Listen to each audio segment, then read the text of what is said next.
científicos e ingenieros estaba a punto de inventar la llave de la era de la información. Lo llamamos transistor. Hola, soy Ira Flatow. El transistor es probablemente el invento más importante del siglo XX. La historia de este invento está llena de choques de caracteres e investigaciones secretas. Acompáñennos.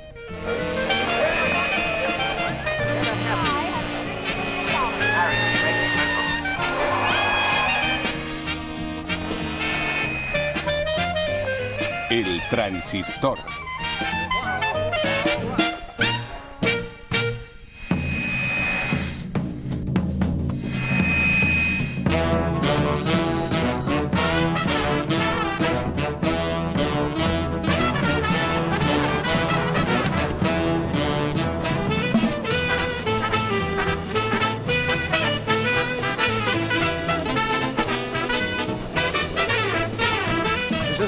¿Está encendido? Lo que les tenemos preparado representa un claro ejemplo de trabajo en equipo, de brillantes contribuciones individuales y del valor de la investigación en un marco industrial. Este objeto cilíndrico que sujeto en mi mano es un dispositivo que puede amplificar señales eléctricas cuando pasan por él. Está compuesto de sustancias frías y sólidas.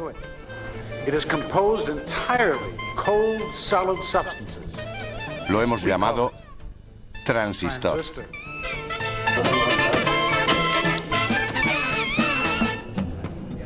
Es 30 de junio de 1948 y Ralph Baum de los laboratorios Bell acaba de anunciar a la prensa su último y secreto invento. Está diseñado para sustituir al venerable tubo de vacío. Y aunque Baum sigue ahí ensalzando las virtudes de su nuevo dispositivo, aún no sabe la revolución que provocará. De hecho, nadie lo sabe.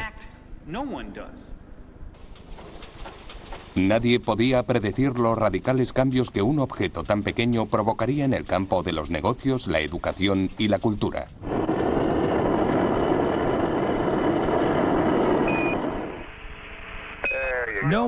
Nadie previó que el transistor nos transportaría a otros mundos y dejaría pequeño el nuestro.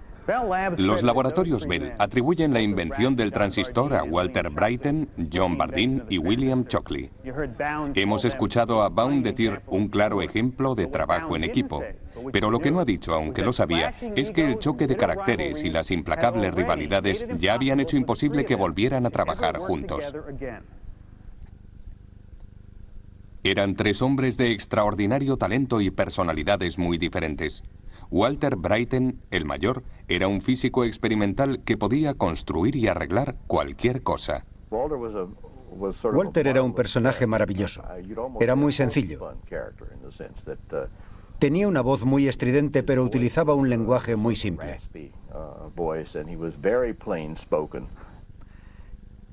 John Bardeen era físico teórico, uno de los mejores del siglo XX. John era un hombre afable. Nunca levantaba la voz. Era un hombre rotundo, con un completo control de sus emociones. Bill Shockley, el jefe del equipo, era el más joven. Como el brillante teórico que era, previó el potencial del transistor. Su ambición le convertiría en un héroe, pero también le llevó al fracaso.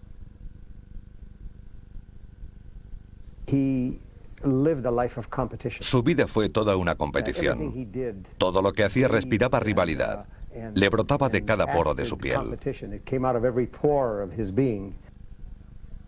Después de la Segunda Guerra Mundial, las vidas de estos tres hombres se cruzarían durante un breve periodo de tiempo, sacando lo mejor de cada uno y separándose después bajo el peso de una desenfrenada ambición. Su historia tiene todos los ingredientes de una tragedia griega. Nuestra historia comienza en 1945. Los laboratorios Bell se acababan de trasladar de su pequeño cuartel en Manhattan, a 30 kilómetros de aquí, hasta estos modernos laboratorios de las colinas de Nueva Jersey. Los laboratorios Bell eran la rama de investigación de la gigantesca compañía Teléfonos y Telégrafos de América, o AT&T. A mediados de los 40, la AT&T ostentaba el monopolio de las llamadas de larga distancia.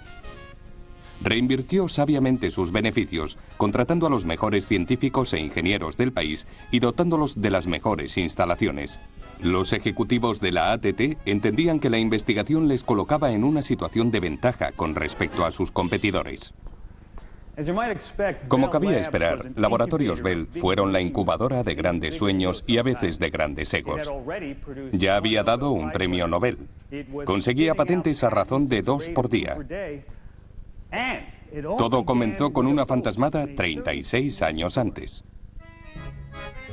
En 1907, la AT&T estaba en crisis. Las patentes del teléfono de Alexander Graham Bell habían expirado y miles de pequeñas compañías telefónicas independientes se las rifaban quitándole clientes. Para recuperarse de su caída en picado, la AT&T llamó a su expresidente, ya retirado, Theodore Vail. Vail anunció que la AT&T ofrecería a sus clientes lo que ninguna otra compañía podría hacer: servicio telefónico de costa a costa. Solo había un problema. Can you recall the telephone of a generation ago? New York to Denver was the longest call that could be made, and it was uncertain. No era seguro porque la compañía necesitaba encontrar un modo de impulsar la señal por las líneas al resto del país. Pero no existía un buen amplificador, y Vail se propuso diseñar uno. Pidió la ayuda de un prolífico inventor de Iowa llamado Lee DeForest. Este pionero de la electrónica descubrió que podía hacer un amplificador poniendo una placa de metal y un trozo de cable curvado en una bombilla junto a su filamento caliente. Su invento recibió el nombre de tubo de vacío. En 1906, DeForest descubrió que podía controlar el flujo de electricidad que pasaba del filamento a la placa, insertando un cable en espiral entre los dos. Quizá lo puedan ver bien aquí, en nuestro tubo de vacío. El cable fue la clave del éxito del tubo de vacío. Este documental explica su funcionamiento. These aroused monkeys throwing pebbles at a target through a shutter ably portray what goes on in a vacuum tube. Los monos lanzan electrones. La cortinilla de en medio representa el cable. Bloquea eléctricamente el flujo de electrones o los deja pasar dependiendo de la carga, como un interruptor. Simple, isn't it? El cable en espiral llamado rejilla también permite que el tubo se convierta en un amplificador. Les mostraré cómo funcionaba. Cuando una señal débil, una llamada de teléfono, por ejemplo, digamos Watson, venga aquí, llega al electrodo del tubo de vacío, modifica la electricidad que fluye dentro del tubo. Crea una señal de salida idéntica, pero más fuerte. El tubo se convierte en un amplificador. Watson, venga aquí, le necesito. Then the vacuum tube went into service, and the transcontinental telephone became a reality. Y como había prometido Theodore Vail, el 23 de enero de 1915, el padre del teléfono probaba el nuevo servicio de costa a costa. Alexander Graham Bell repeated the first words ever transmitted by telephone. Mr. Watson, come here, I want you. But this time the inventor's assistant laughed. I can't make it under a week, Dr. Bell. I'm in San Francisco. El tubo de vacío solucionó el problema de las llamadas a larga distancia y las líneas de teléfono se extendieron como una tela de araña por todo el país. Los años 20 fueron testigos del auténtico lucimiento del tubo de vacío. Los tubos de vacío estaban en todas partes. Miles de ellos hacían funcionar radios y redes telefónicas y se usaban en amplificadores por todo el mundo. El problema era que al ser voluminosos desprendían bastante calor, consumían mucha energía y como la bombilla tenían la mala costumbre de fundirse. La AT&T sabía que para atender la demanda de servicio telefónico tendría que inventar algo mejor que el tubo de vacío. Y si los laboratorios Bell lo conseguían, la AT&T haría una fortuna. En los años 30, el director de investigación de los laboratorios, Mervyn Kelly, entendió el problema de los tubos de vacío. Kelly reconoció que si el negocio del teléfono iba a depender de los repetidores y los tubos de vacío, el progreso estaría condicionado por las limitaciones de esos dos dispositivos. then before long its future progress would be limited by the limitations of those two devices. Kelly pensó que la respuesta residía en una extraña clase de materiales llamadas semiconductores. Materiales como el germanio o el silicio que podían conducir y rechazar el flujo de electricidad dependiendo de las condiciones. Quizá con paciencia lograrían que hiciera lo mismo que los tubos de vacío, pero mejorado. Pero la Segunda Guerra Mundial dejó en suspenso los planes de Kelly, porque los laboratorios del país obligaron a sus talentos a ganar la guerra. Uno de los desarrollos técnicos más importantes de la guerra fue el radar. Ayudó a los aliados a través de la oscuridad y la niebla a rastrear aviones y barcos enemigos y a derribar las bombas volantes destinadas a Londres. Y el radar tendría un papel clave en la invención del transistor. Para el radar se necesitaba un elemento que requería semiconductores. Era el rectificador de cristal. Usaba una diminuta pastilla de silicio en su interior para convertir la señal de radar en algo que se pudiera ver. El radar fue posible gracias a la investigación con silicio y germanio, investigación que tiempo después sería esencial para la invención del transistor. Al final de la guerra, las mentes y materiales que lucharon contra Hitler e Hirohito se volvieron a movilizar. Esta vez para hacer productos de consumo para los soldados que volvían a casa y sus familiares. Estábamos muy contentos de volver a casa. Habíamos sufrido una gran depresión, pero ya era cosa del pasado. La guerra había terminado y la curva era ascendente.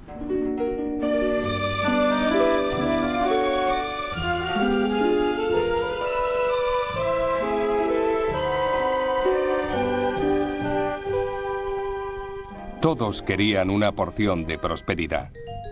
Para la Bell, los negocios iban tan bien que la compañía tuvo problemas para seguir el ritmo.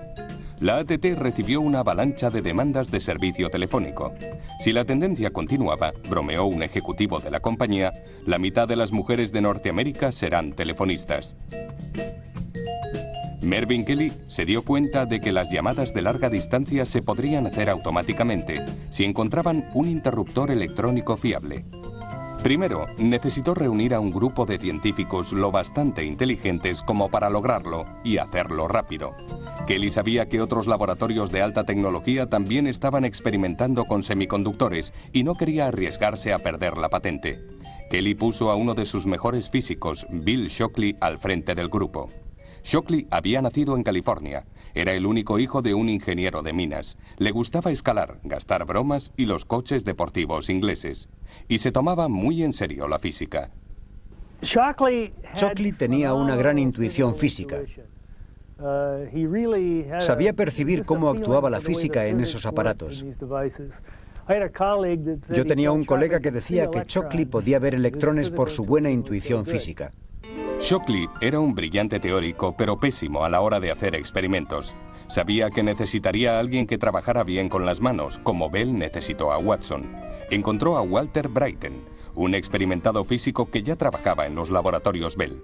Criado en una granja del estado de Washington, el independiente Brattain fue el epítome de la inventiva americana. Walter era un buen físico experimental. Podía pegar cosas usando cera y clips si se lo pedías. Shockley contrató a John Bardeen, un brillante físico teórico educado en la Universidad de Princeton. Como experto en el movimiento de electrones en el interior de materiales sólidos, comprendió las sutilezas de los semiconductores. Bardeen era el precoz segundo hijo de un decano de la Facultad de Medicina de Wisconsin. Se saltó 3 cursos e ingresó en la universidad a la edad de 15 años. Le llamaban John el Susurros. Bardeen era un hombre tranquilo y contemplativo, una persona muy introvertida.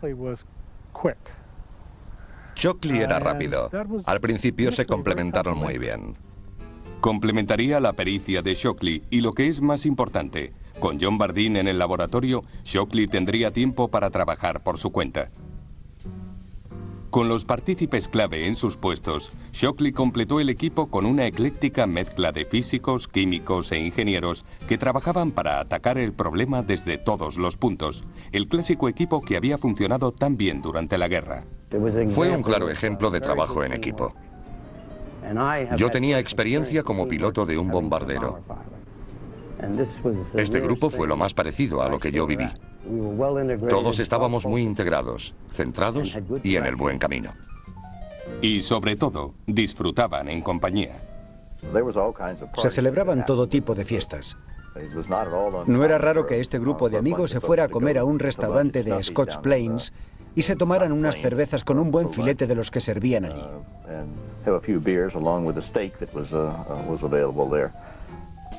Betty Sparks fue la secretaria de Bill Shockley. A Bill le gustaban mucho las bromas. Levantó la parte trasera de mi coche nupcial y las ruedas empezaron a patinar como locas hasta que nos dimos cuenta de que todo el mundo se estaba riendo. Luego lo puso en su sitio para que pudiéramos partir hacia Nueva York. Esta canción se llama El infierno del laboratorio Bell. Fue una canción escrita a mediados de los 50 que se cantaba en todas las conferencias. La escribió Ian McIntosh. Hemos recorrido un largo camino para traerte esta canción. Con un calipso nuevo seguro que nos equivocamos sobre la reforma de la escuela a la que pertenecemos. Es el infierno del laboratorio Bell.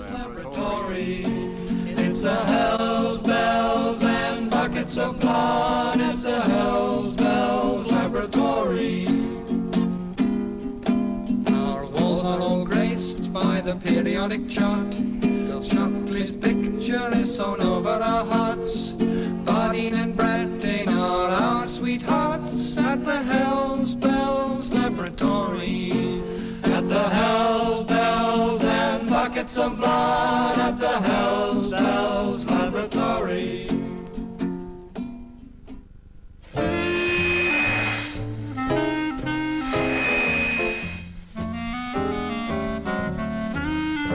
En la primavera de 1945, incluso antes de completar el equipo, Bill Shockley estaba convencido de saber cómo hacer un amplificador con semiconductores.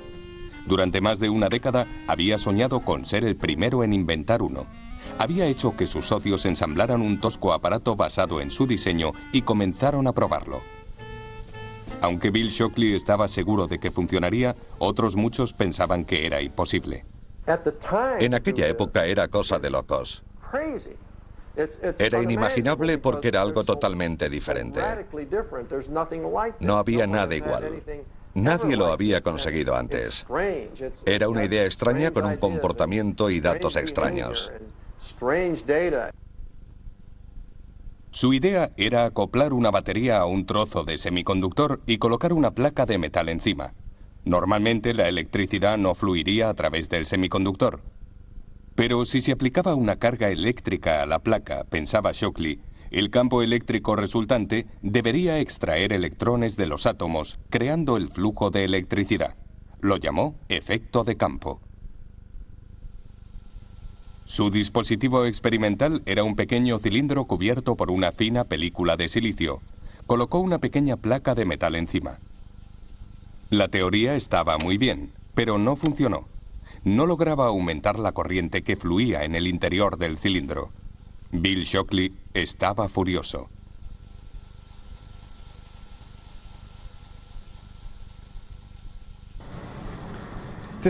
Desanimado, Shockley pidió a su nuevo empleado, John Bardeen, que verificara sus cálculos. Como Shockley, Bardeen dominaba el nuevo mundo de la mecánica cuántica, en el que se podía predecir el comportamiento de partículas subatómicas tan pequeñas como electrones. Bardeen revisó las cifras. No pudo encontrar nada incorrecto. ¿Por qué no funcionaba el efecto de campo? Eso es lo que pretendía descubrir Shockley. Eligió a Bardeen y a su nuevo íntimo amigo, Walter Brattain, para que encontraran la respuesta. Shockley regresó al laboratorio para completar la invención del transistor.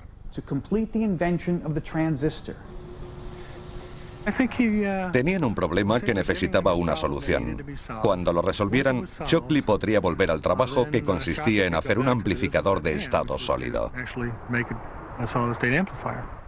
Shockley se había apartado un poco del proyecto. Contaba con suficientes cerebros para dejarlos solos. No estoy seguro de si lo hizo deliberadamente o fue un arrebato de los suyos, pero sus dos subordinados comenzaron a trabajar solos. Bardeen creyó entender por qué no funcionaba el dispositivo de Shockley. En resumen, dijo que estaban ocurriendo cosas en la superficie del semiconductor que impedían que este campo penetrara en el cuerpo del material. Bardeen creía que los electrones estaban atrapados en la superficie del silicio creando un escudo. Por eso el campo eléctrico no podía llegar a los electrones del interior. Se dispusieron a entender los misteriosos detalles de esta barrera. Walter Brattain pasaba la mayor parte del tiempo en el laboratorio ideando y realizando experimentos. John Bardeen proponía nuevos experimentos e interpretaba sus resultados. John se encargaba de pensar y Walter experimentaba. Se complementaban muy bien y Walter lo sabía. Brattain y Bardeen trabajaron mano a mano, pero solían pedir consejo a Shockley y otros miembros del equipo. Estaban imbuidos por el productivo entorno de los laboratorios Bell, situados entonces en Murray Hill. Tenían acceso a otros miembros del grupo de Shockley y a gente de fuera del campo de la metalurgia y la química. Eran libres. No dependían de la burocracia para pedir ayuda a quien necesitaran. El diario de Walter Brattain refleja su entusiasmo con el grupo. No puedo exagerar la extraordinaria relación de este grupo. Nos reunimos para discutir temas importantes en cualquier momento de la tarde y lo hacemos libremente. Brattain y Bardeen comenzaron a trabajar con láminas de silicio buscando una mayor comprensión de la barrera de la superficie. Comenzaron a hacer mediciones eléctricas en la superficie de germanio y silicio y a variar las propiedades de la superficie para intentar confirmar su teoría. Sumergieron el silicio en nitrógeno líquido pensando que el gélido baño neutralizaría de alguna forma el escudo y permitiría que el campo eléctrico penetrara a más profundidad, estimulando así el flujo de electrones. Funcionó, pero solo levemente. Suficiente, sin embargo, para convencer a Bardeen de que su teoría era correcta. Desgraciadamente, esta temprana victoria solo fue una ilusión. Brattain y Bardeen no lograron hacer más progresos para desentrañar el secreto de la barrera. El invierno dio paso a la primavera al verano y el verano al otoño, y seguía sin haber progresos. Sin resultados demostrables, las tensiones aumentaron, especialmente entre Brattain y su ambicioso jefe. Phil Foy recuerda un incidente en particular. Shockley estaba en la pizarra en un seminario, explicando unos principios físicos muy complejos. Mientras los explicaba, Brattain comenzó a agitar dos monedas en su bolsillo. Shockley se volvió y le pidió que dejara de mover las monedas porque no podía pensar. Walter le contestó diciéndole que él no podía pensar si no lo hacía. Shockley se metió la mano en el bolsillo, le dio billetes de $1 y le pidió que se entretuviera frotándolos.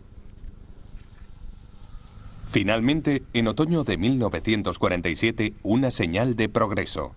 Brattain había batallado con el agua que se condensaba en la superficie del silicio. Había repetido el agotador trabajo de secarlo, pero tuvo un presentimiento.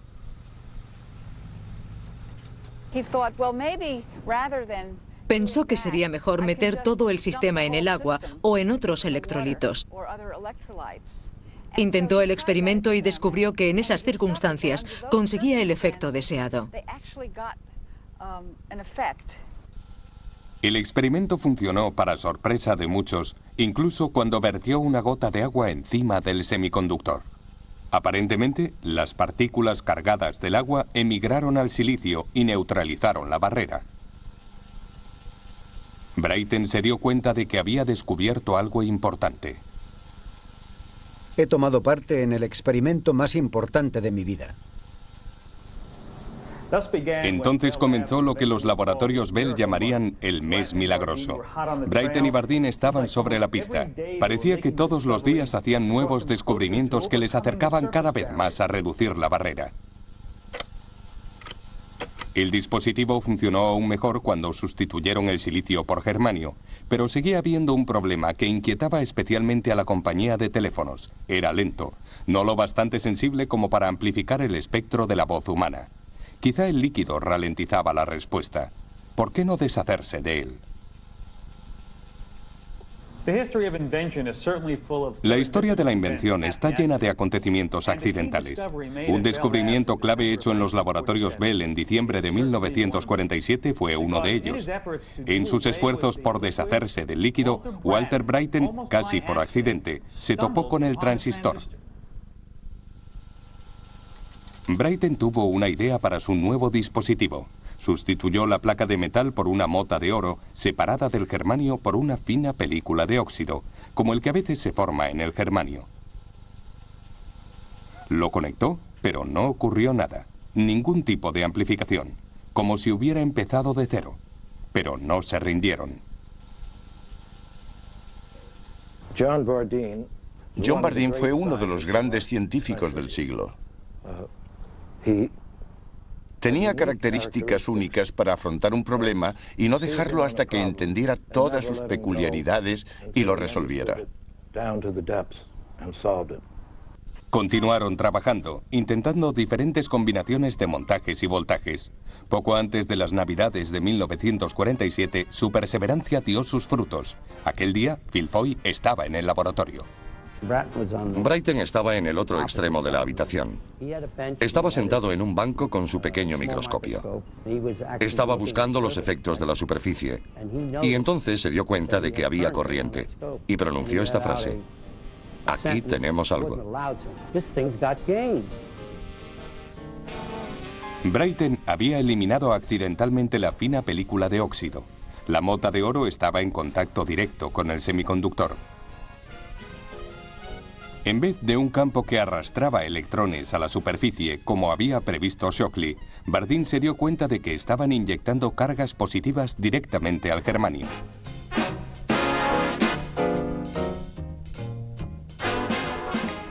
Fabricaron el primer transistor sobre un principio completamente diferente del que habían pensado. No era un amplificador de efecto de campo. Cuando Brattain vio el efecto del primer transistor, se dio cuenta de que había conseguido algo importante. Podía habérsele escapado, pero tenía la personalidad de los genios. Supo que tenía algo. Era el momento de convertir el experimento en invento. El 16 de diciembre de 1947, sin discutir sus planes con Shockley, la pareja comenzó a fabricar el dispositivo. Brattain se encontró con un grave problema de diseño. Los cables que hacían contacto con el germanio debían estar muy juntos y dificultaban su manipulación. Brattain improvisó una rápida solución. Cubrió un pequeño triángulo de plástico con una fina lámina de oro. Cortando la lámina en el vértice, creaba un espacio de corte.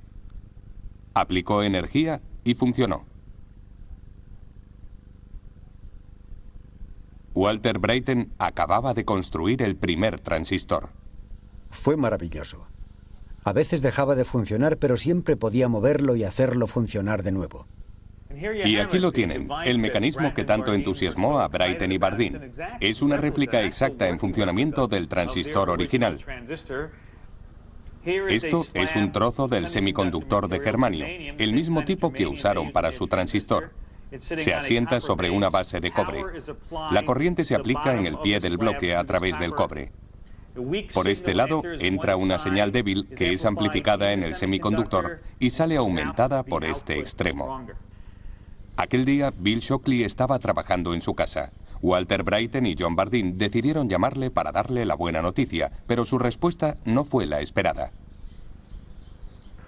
Shockley tuvo dos reacciones. Por una parte, se alegró mucho porque sabía lo importante que era. Yo creo que en el fondo le caían bien. Pero también se enfadó y se sintió decepcionado porque se dio cuenta de que ellos lo habían logrado y él no. La llamada de Brattain y Bardeen cambió para siempre la vida de Shockley. Sus amigos dijeron que nunca más fue el mismo. Hubo un claro cambio de carácter. Se volvió más introvertido y sus amigos cada vez sabían menos de él.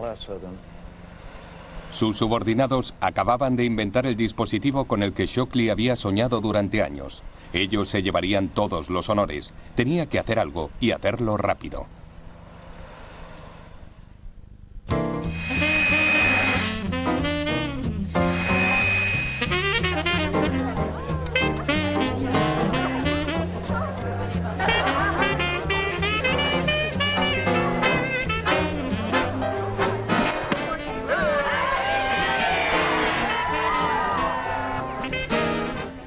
La Nochevieja de 1947, 2 semanas después de que Brattain y Bardeen mostraran su nuevo invento, Bill Shockley asistía a una conferencia de física en Chicago.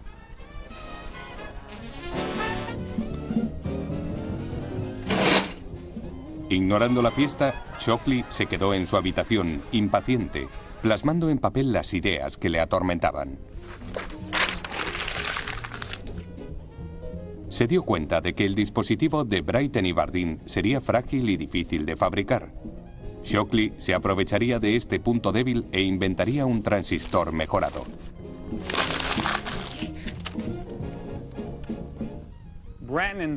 El transistor bipolar de Brattain y Bardeen funcionaba de la siguiente manera. Un punto de entrada y uno de salida contactan en la superficie del semiconductor. Pero como ven, los puntos entran en calor y la superficie del semiconductor puede estropearse. Shockley tuvo una idea mejor. ¿Por qué no imitar el tubo de vacío y crear un sándwich de 3 pisos? De esta forma, podemos mover la entrada al otro lado como en un tubo de vacío. Así la electricidad fluiría en la entrada y saldría por la única salida. Y en medio habría una tercera capa, como un electrodo de un tubo de vacío. Una pequeña señal eléctrica aplicada en la rejilla provocaría un flujo mayor desde la entrada hasta la salida, como en el tubo de vacío. Fue una idea brillante porque solventaba los defectos del transistor bipolar. Anotó todo su trabajo en su diario. Sus compañeros y todos los empleados de Laboratorios Bell fueron testigos de un mes de inventos continuos. Fue un periodo extremadamente productivo. Bill Shockley regresó a los Laboratorios Bell desde Chicago, pero no se lo dijo a nadie. Volvió a redactar la idea en su casa sin decírselo a Brattain ni a Bardeen, manteniéndolo en secreto. Fue un insulto que nunca olvidarían. Se había creado la primera grieta en el armonioso equipo, una grieta que podría romperlo. Brattain y Bardeen se apartaron de él. Trabajaron en la superficie del transistor bipolar. Pero Shockley ya sabía que era un callejón sin salida. Mis dificultades provenían del invento del transistor. Antes había un buen ambiente de investigación. Después de la invención, Shockley no permitió que nadie trabajara en el problema. En resumen, usó al grupo para explotar sus propias ideas. Yo no podía contribuir al programa experimental a no ser que trabajara en competencia directa con mi superior. Era una situación intolerable. La tensa situación empeoró cuando los abogados de los Laboratorios Bell comenzaron a redactar las patentes. Shockley insistió en que él debía aparecer como el único inventor del dispositivo de Brattain y Bardeen. Shockley pensaba que el trabajo de Brattain y Bardeen era producto de sus propias ideas. Pensaba que la bombilla surgió de una sola mente. Creía que su nombre debía ser el único en la patente o junto a Bardeen y Brattain.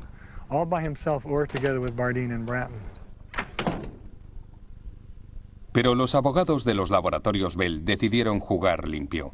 En vez de aplicar la patente sobre la idea de Shockley de un amplificador hecho de un semiconductor, se centraron en el dispositivo de Brattain y Bardeen. Sería más sencillo de defender. Los abogados de patente reconocieron que Shockley había tenido un papel importante, pero que no había estado implicado en el experimento. Por eso le terminaron excluyendo. Una vez registradas las patentes, los Laboratorios Bell decidieron que era hora de hacerlo público. Pero ¿cómo llamarían al nuevo invento? Sabían que un dispositivo tan importante necesitaba un buen nombre. Walter Brattain buscó consejo en su buen amigo John Pierce, un ingeniero que escribía historias de ciencia ficción. Habían redactado frases descriptivas, ideas muy alocadas. Pero Walter quería un nombre elocuente y sobre todo que encajara con el concepto. Y yo se lo proporcioné.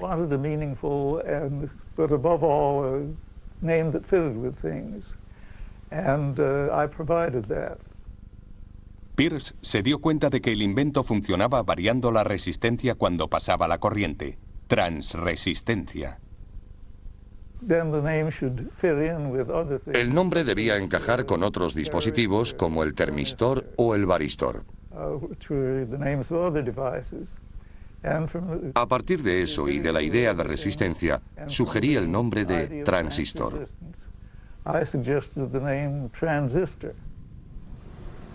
Señores, les ruego tomen asiento. Y así se llamó.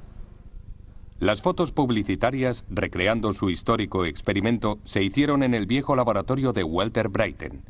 Pero cuando los tres hombres tomaron asiento, Bill Shockley se sentó en el centro, en el asiento de Brattain. Nick Hollanjak preguntó ingenuamente a Bardeen si a Brattain le gustaba la foto. John me miró con expresión de pena, movió la cabeza y dijo, no, este es el dispositivo de Walter, es nuestro experimento. Bill no dijo Shockley, no había tenido nada que ver. Brattain escribió a Shockley expresándole su frustración por la foto, la patente y su expulsión del equipo. Querido Bill, te escribo unas letras antes de irme a dormir sobre nuestra conversación de ayer. Me parece que el descubrimiento del transistor ha echado a perder el mejor equipo de investigación con el que he tenido el privilegio de trabajar. Creo que desde el principio el mérito debía ser de todo el equipo. El departamento de patentes ha acabado con él. Los laboratorios Bell rompieron finalmente su silencio y el 30 de junio de 1948, Ralph Baum, director de investigación, hizo el anuncio a la prensa en el cuartel general de Manhattan. Es un dispositivo que puede amplificar señales eléctricas al tiempo que las transmite. El anuncio apenas atrajo atención. El New York Times lo enterró en la página 46. La revista Time lo situó en la pequeña sección Ciencia Semanal. Los ingenieros creían que no era necesario sustituir el tubo de vacío. La gente que me encontraba en el laboratorio se reía y decía que solo era un trozo de cristal con un cable alrededor. No llegaría a ninguna parte. Si querían hacer electrónica de verdad, tendrían que ir al almacén y coger tubos de vacío, condensadores, resistencias, transformadores y ponerse a trabajar.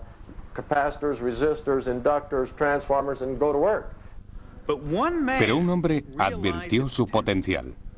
Shockley entendió mejor que nadie sus implicaciones. Predijo cosas que se harían realidad 20 o 30 años después. Nadie llegó tan lejos. Pronto hubo otros. En un almacén bombardeado en el otro extremo del mundo, dos ingenieros japoneses vieron el gran potencial de negocio del nuevo invento. Cuando Masaru Ibuka y Akio Morita escucharon que los laboratorios Bell iban a otorgar la licencia de fabricación del transistor, se dieron cuenta de que podrían usarlo para hacer aparatos de radio. Reconocieron la importancia del transistor en proyectos que tenían en mente. Hicieron un magnífico trabajo al conseguir fabricar transistores de calidad a gran escala. Pusieron a su pequeña empresa un nombre que fuera fácil de pronunciar en cualquier idioma: Sony. Pero antes de que presentaran su revolucionaria radio, la empresa Regency, en asociación con Texas Instruments, introdujo la TR-1 en 1954, justo a tiempo para Navidad. Lo bastante pequeña para caber en un bolsillo, la TR-1 se vendió a un precio de $50, el triple que el receptor de lámparas. Incluso así, se vendieron todas las unidades. Le siguieron otros fabricantes de radios, pero a pesar del precio, no consiguieron grandes beneficios. Las empresas norteamericanas abandonaron el negocio de las radios de bolsillo y se centraron en un mercado militar mucho más lucrativo. ¿Por qué ganar poco dinero con una radio de bolsillo de 4 transistores cuando el alto mando militar estaba dispuesto a pagar $100 o más por un transistor? Eso dejaba el mercado de consumo abierto a los japoneses, que tenían prohibida la producción de material militar. Las empresas japonesas acapararon el mercado de los radiotransistores. El público valoró realmente el transistor cuando las primeras radios estuvieron disponibles en el mercado, porque significaba algo pequeño alimentado con pilas y no había que esperar a que se calentara. Era muy bueno.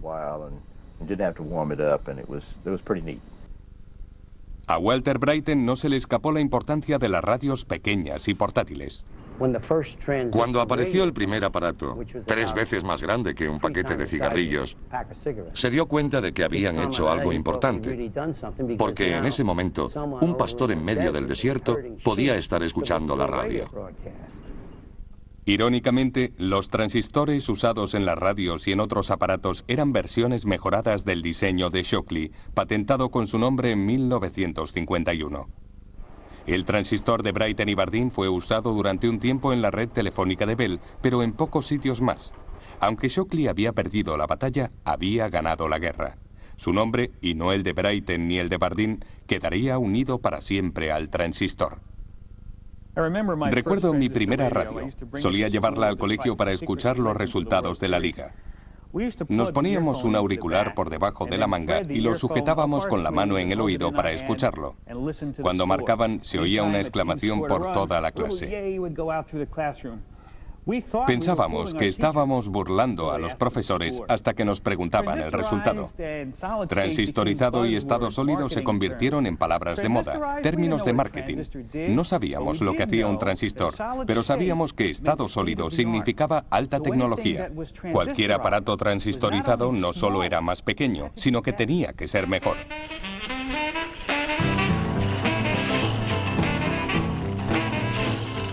En pocos años, lo que surgió como un simple sustituto del tubo de vacío comenzó a cambiar el mundo. Ahora, cualquier aparato electrónico podía ser portátil y barato. Las radios comenzaron a influir en la cultura popular. Los niños podían escuchar música lejos de sus desaprobadores padres. La música era más audaz y revolucionaria.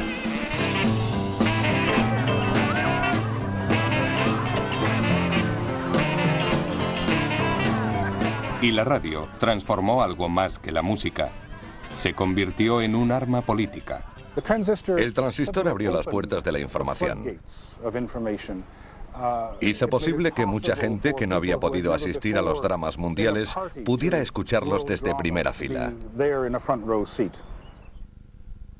Charles Stewart lo entendió mientras visitaba a los beduinos en el desierto del Sáhara. Estaban sirviendo el té y el anfitrión me preguntó, ¿por qué están quemando Detroit? Me tuvieron que contar la historia porque no entendía nada. 2 horas antes habían asesinado a Martin Luther King mientras yo estaba allí sentado.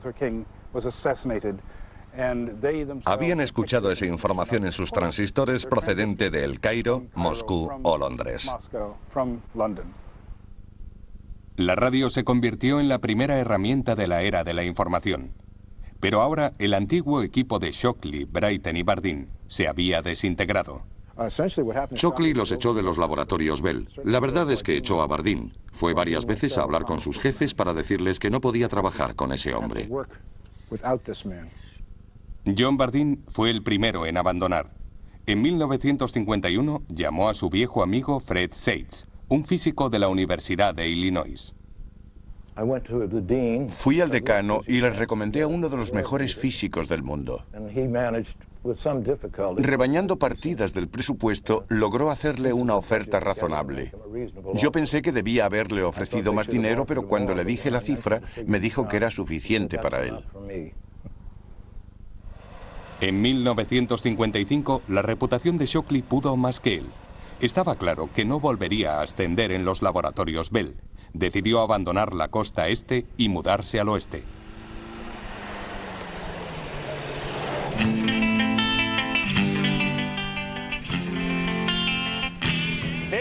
Esto es Palo Alto, al sur de San Francisco. Es una de las ciudades más ricas del mundo, porque se encuentra en el centro de la industria de alta tecnología de California. Pero en 1955 no era más que otra aburrida ciudad, sede de la Universidad de Stanford. Shockley conocía bien el lugar porque se crió aquí. Esta fue su casa. Regresó por dos razones. Una, porque su madre seguía viviendo en el pueblo, y dos, porque sabía que el cálido clima de California atraería a los jóvenes talentos que necesitaba para su nueva empresa. Shockley ya era famoso, pero quería ser rico. Intentó reclutar ingenieros de los laboratorios Bell para su nueva empresa, Shockley Semiconductors. Pero nadie aceptó su propuesta. Conocían su reputación. Así pues, buscó a otros más ambiciosos. Shockley tenía un gran talento y sabía distinguir el talento en otros. Lo hizo con su empresa y con los laboratorios Bell. Fue el mejor reclutador de científicos de su época.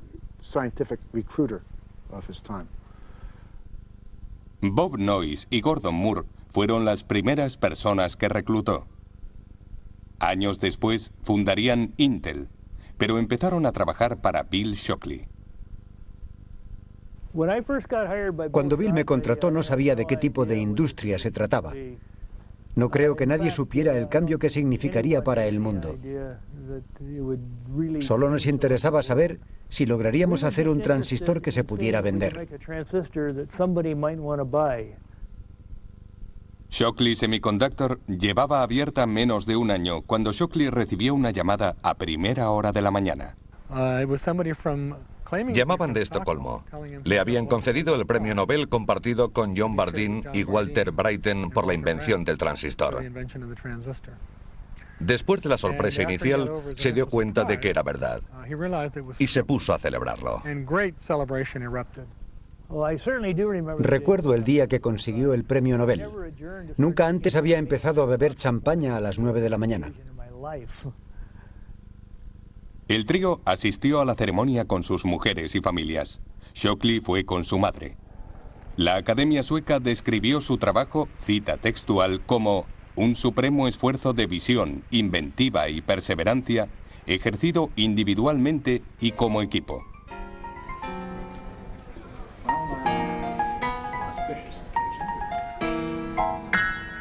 Después de la ceremonia, John Bardeen y Walter Brattain disfrutaban de una última copa en el bar del hotel. En ese momento entró Bill Shockley.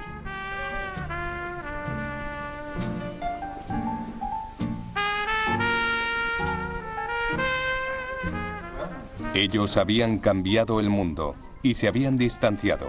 Habían ganado el premio científico más prestigioso del mundo. Y durante esa noche, al menos, dejaron de lado sus diferencias. En ese momento parecían desaparecer todos los años de resentimientos.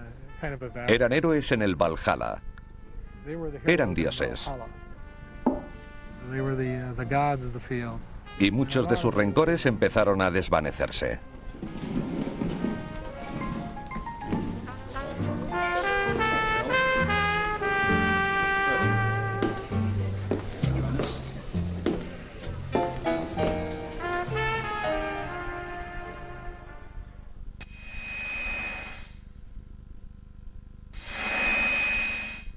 La alegría de Shockley duró poco. Cuando regresó a California descubrió que su empresa tenía problemas. La compañía perdía dinero a espuertas y la historia volvía a repetirse. Su equipo de científicos se rebelaba. Shockley tenía en mente un dispositivo en el que quería que trabajara el laboratorio de la Shockley Semiconductor. No parecía ser económicamente rentable. Pero era su idea, su sueño, y no permitiría que nadie trabajara en otra cosa. No quería que su empresa pasara por lo mismo que los laboratorios Bell, que el equipo se fugara e hiciera un gran trabajo.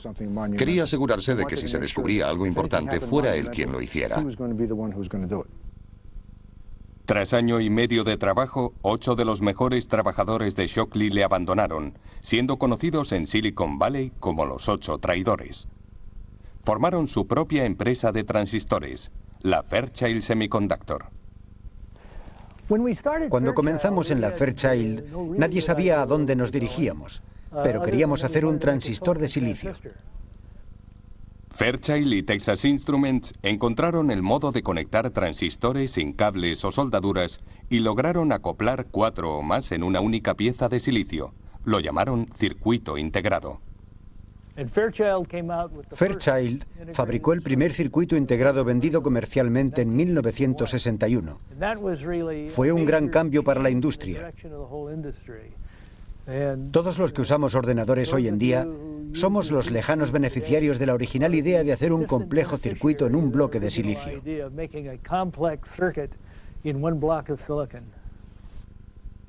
Shockley contrató a un grupo de científicos, pero nunca sustituyó al único responsable de los problemas de su empresa, él mismo. Si hubiera sido un mejor director, hoy sería una de las personas más ricas del mundo.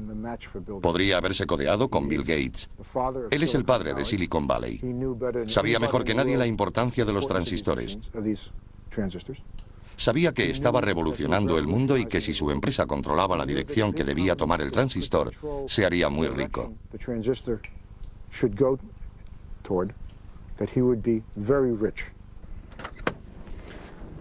Bill Shockley nunca se hizo rico, pero sí dos de los 8 famosos traidores.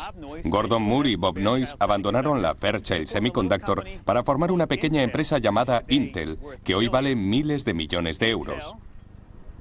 Intel hace obleas de silicio. Cada una de estas pequeñas cuadrículas es un chip informático, del mismo tipo de los que encontramos en nuestros ordenadores. Cada cuadrícula contiene 4 millones de transistores. Luego esta oblea tiene 1000 millones de transistores. Intel fabrica millones al día, muchos de ellos aquí.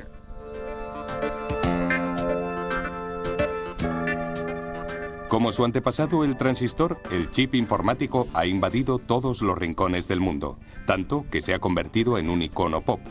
Y aunque la gente sabe que los chips viven dentro de los ordenadores, la mayoría no sabe que hay millones de transistores ocultos en su interior.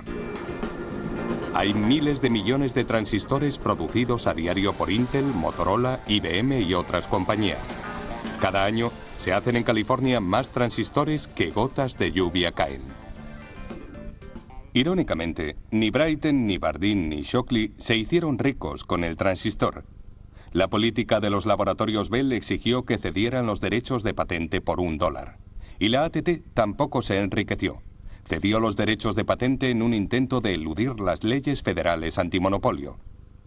En 1972, Bill Shockley, Walter Brighton y John Bardeen regresaron a los laboratorios Bell para el 25º aniversario de la invención del transistor. We knew we were onto something very important and that transistors would have many applications.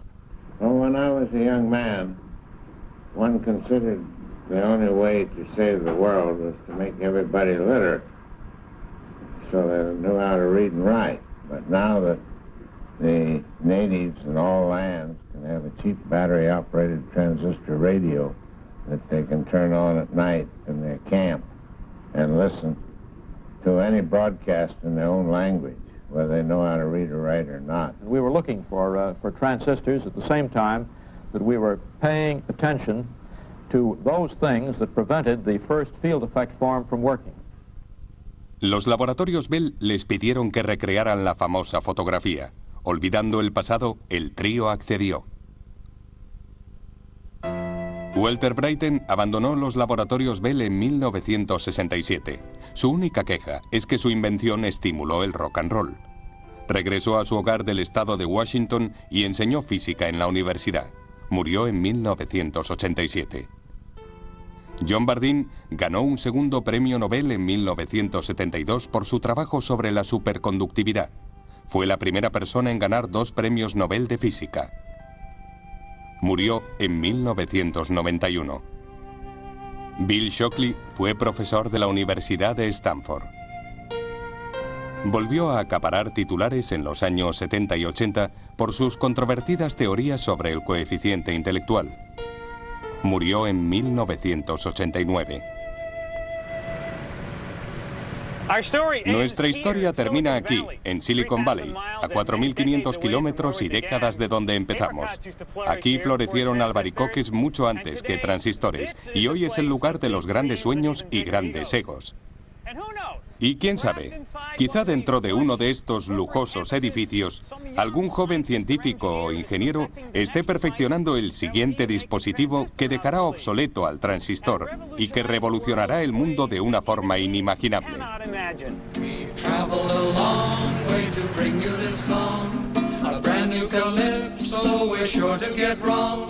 About the reform school to